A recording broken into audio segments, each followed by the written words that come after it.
नीतीश जी क्या बोलेंगे? क्या नौबत रही कि महिला डॉक्टर का हिजाब खींचना पड़ा सर? क्यों महिला डॉक्टर का हिजाब खींचना पड़ा सर?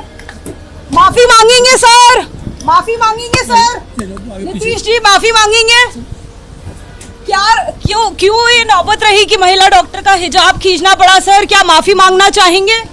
शुरू का ये वाला वीडियो देखकर आप लोग समझ गए होंगे आज का मेरा ये वीडियो कैसा होगा और किस पे होने वाला है और कितना ज्यादा धमाकेदार होने वाला है। और ये वीडियो मैं आपको पूरा दिखाने जा रहा हूं। दोस्तों, नीतीश कुमार की आफत आ चुकी है, ये आप सब अच्छे से जानते होंगे और आपने बहुत सारी वीडियो में देखा होगा कि नीतीश कुमार का पुतला जलाया जा रहा है, नीतीश कुमार से माफी मांगने की बात बोली जा रही है और नीतीश कुमार को मुख्यमंत्री पद छोड़ने की बात कही जा रही है। जी हाँ, अभी मैं आपको जो बताने जा रहा हूं वो अपने दोनों कान खोलकर सुनना, क्योंकि इस वीडियो में आपको पता चलेगा कि नीतीश कुमार की वजह से सोशल मीडिया और लोगों के अंदर कितनी ज्यादा आग लगी है। क्योंकि हर कोई यही चाहता है कि नीतीश कुमार ने जो हरकत की है उसकी वजह से उनको सजा हो, यानी उनके ऊपर जो एफआईआर की गई है थाने के अंदर उस पर कार्रवाई की जाए और नीतीश कुमार पद से इस्तीफा दें और माफी मांगे उस मुस्लिम महिला से जिसके साथ उन्होंने बदतमीजी की है। अभी मैं आपको जो वीडियो दिखाऊंगा उस वीडियो में आपको सारी सच्चाई डिटेल के साथ देखने को मिलेगी।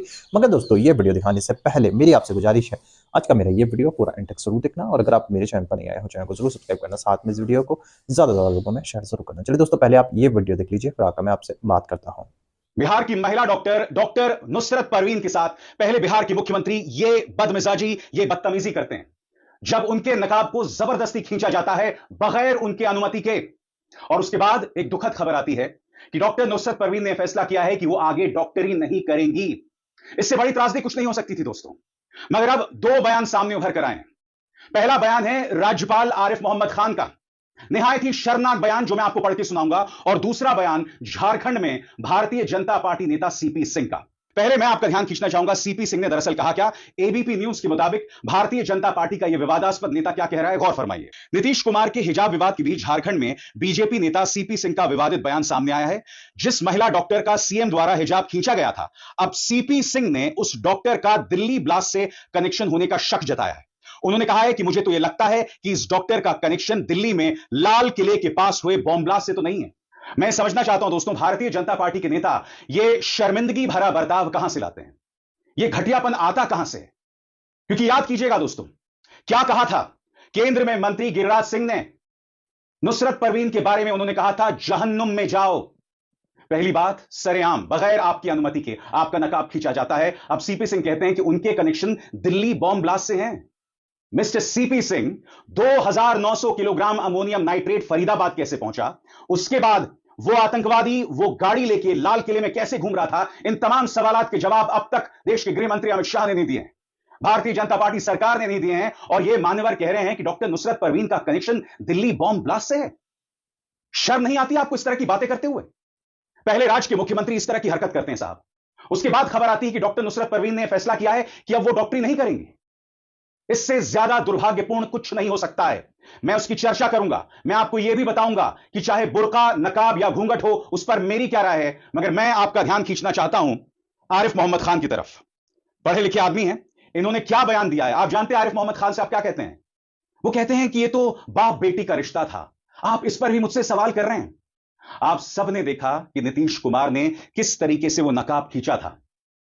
इस बात की पृष्ठभूमि में मैं आपको सुनाना चाहता हूं आरिफ मोहम्मद खान साहब ने कहा क्या आपकी स्क्रीन पर। वो कहते हैं ये विवाद की बात है, आप लोगों ने विवाद बनाया, ये विवाद की बात है। बाप बेटी का मामला विवाद होता है, ये बात हुई, ऐसा नहीं होना चाहिए, ये गलत बात है। वो बेटी है वो। मैं मुख्यमंत्री का डिफेंस नहीं कर रहा, पर वो आदमी अपनी बेटी समझता है सब। अरे ऐसा नहीं करना चाहिए, मुझे बड़ा दुख हुआ। ये विवाद कहना ही मुझे दुख देता है। बाप बेटी के बीच ऐसा होता है कुछ?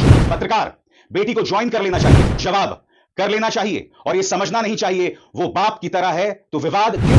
यानी कि आरिफ मोहम्मद खान साहब एक तरफ कहते हैं कि मैं टिप्पणी नहीं करूंगा और दूसरी तरफ इस हरकत को उन्होंने बाप बेटी के रिश्ते की मिसाल बता दी। मैं समझना चाहता हूं दोस्तों, भारतीय जनता पार्टी, उनके नेता जहां से उठकर आ रहे हैं, जिस पृष्ठभूमि से उठकर आ रहे हैं, किस तरह की सोच है, किस तरह की सोच पनपती है इनके परिवारों में, यह समझना चाहता हूं मैं। सीपी सिंह कहते हैं साहब कि उस लड़की के ताल्लुक दिल्ली बॉम्ब ब्लास्ट से हैं। गिरिराज सिंह कहते हैं जहन्नुम में जाओ। अगर आप भूल गए हो तो फिर से उनका बयान सुनिए, क्या कहा था उन्होंने। कुमार जी ने एक गार्जियन की हैसियत से, आप पासपोर्ट लेने जाती हो तो दिखाती हो कि नहीं? आप एयरपोर्ट पर जाते हैं तो दिखाते हैं कि नहीं? पाकिस्तान और इंग्लिस्तान की बात करते हैं। ये भारत है, भारत में कानून का राज चलेगा। नीतीश कुमार ने सही किया। वो रिफ्यूज करे या जहन्नुम में जाए। जहन्नुम में जाइए। हर गुजरते दिन के साथ भारतीय जनता पार्टी ये प्रमाणित कर रही है कि उनके अंदर किसी तरह की कोई इंसानियत नहीं है। अब मैं आपको एक और बयान सुनाना चाहता हूं साहब। आपकी स्क्रीन पर यह है जितन राम मांझी, कहते हैं कि अगर नीतीश कुमार 25-30 साल के होते तो उनकी मंशा पर सवाल उठाया जा सकता था, मगर वो तो 74 साल के हैं।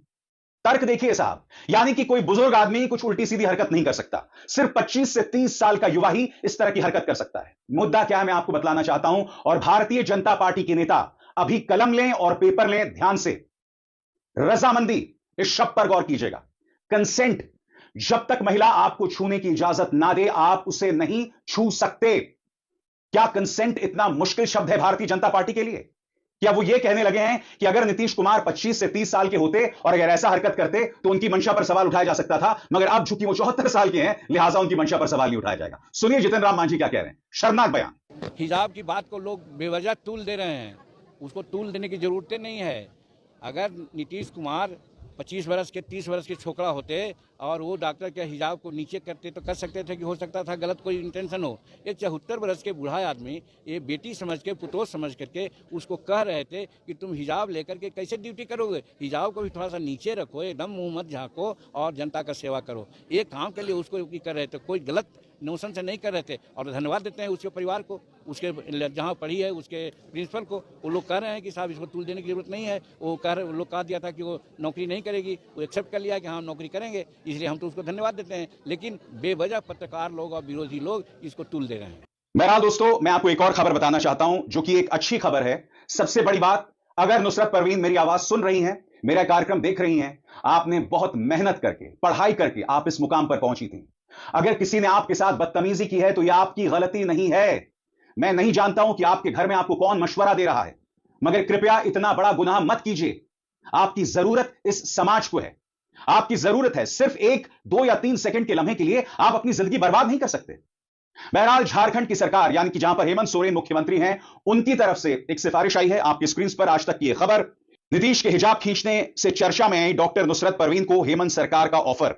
बिहार में महिला डॉक्टर नुसरत परवीन के साथ हुई शर्मनाक घटना के बाद झारखंड सरकार ने बड़ा और मानवीय फैसला लिया है। स्वास्थ्य मंत्री डॉक्टर इरफान अंसारी ने उन्हें झारखंड स्वास्थ्य सेवा में 3 लाख मासिक वेतन, मनशाही पोस्टिंग, सरकारी आवास और पूर्ण सुरक्षा के साथ नियुक्ति का प्रस्ताव दिया है। एक शानदार पहल हेमंत सोरेन सरकार द्वारा, और मुझे लगता है इसका स्वागत किया जाना चाहिए। डॉक्टर नुसरत परवीन को पहली बात तो बिहार में ही काम करना चाहिए। जी हां, कायदे से आपको बिहार में ही काम करना चाहिए।